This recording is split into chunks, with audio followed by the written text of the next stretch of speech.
এখানে বিশাল বড় একটা গ্রাম ছিল। এই গ্রামে অনেক নদী ঘর ভেঙে গেছে, মক্তবের বাচ্চাগুলো এখান থেকে ওখানে চলে গেছে। মসজিদটা এমন একটা অবস্থা হয়ে গেছে যে আর কিছু দূর আগে গেলে মসজিদটা ভেঙে যাবে।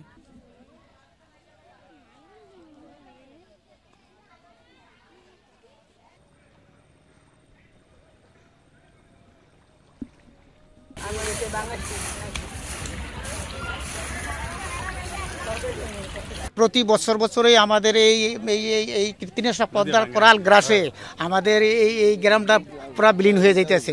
টাঙ্গের নদীর সব নিতে আছে গা, আমাকে মসজিদও নিতে আছে গা, আমাকে মন্দিরও নিতে আছে গা। এই দেখেন নদী এভাবে ভাঙতেছে, আমরা এখন কোথায় যাবো? নদী তো আমাকে বাড়িতে ঢুকে গেছে গা, এখন যেতে পারবো না।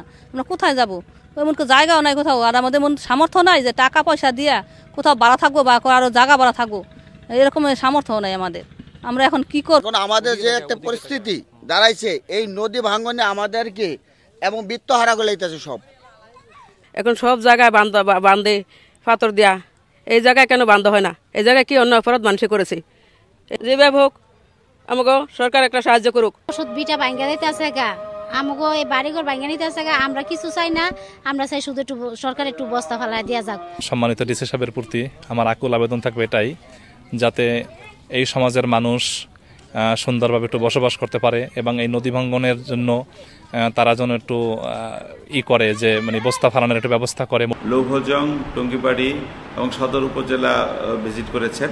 সেখানে বাংলা বাজারের ভাঙন কবলিত এলাকায় ভাঙন প্রতিরোধে উনি 2টি প্যাকেজে প্রায় 60 লক্ষ টাকা ব্যয়ে ভাঙন মেরামতের নির্দেশনা প্রদান করেছেন।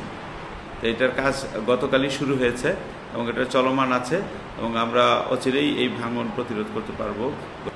এখন যে কাজটা আছে এটা তো আপৎকালীন জরুরি কাজ, আপনারা জানেন। আমরা আপৎকালীন জরুরি কাজটা তাৎক্ষণিকভাবে এটা সমাধান করব এবং স্থায়ীবাদ করার জন্য আমরা অচিরে এই কাজটা অলরেডি আমাদের সার্ভে ডাটা আমাদের কাছে আছে এবং এই ফিজিবিলিটি স্টাডির ডাটাটা আমরা হাতে পেয়ে গেলেই আমরা এই ডিপিপি আমরা ইনশাল্লাহ সাবমিট করব।